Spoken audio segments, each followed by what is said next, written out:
Let's get started. First, completely turn off your computer using the power button. Turn the computer back on. As soon as Windows begins to start, hold the power button again to force the computer to shut down. Turn it back on and repeat this process approximately 3 times. On the 4th startup, allow the computer to continue booting. Windows should now open the automatic repair screen and display a message saying that your PC did not start correctly. Click Advanced Options. Then select Troubleshoot. Now select Command Prompt. Once Command Prompt opens, type the following command: bootrec/fix mbr.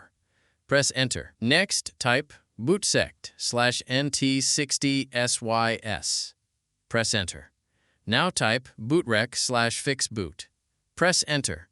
Next, type bootrec/scanos. Press Enter. Wait for Windows to scan the computer for Windows installations. Once the scan is complete, type bootrec/rebuild bcd. Press Enter. Allow the command to finish rebuilding the Windows boot configuration. For the final command, type chkdsk:/f/r.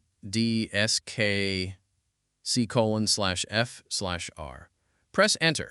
Windows will now scan the C drive for file system errors and damaged sectors and attempt to repair them. Once the scan is complete, close Command Prompt. Return to the recovery screen.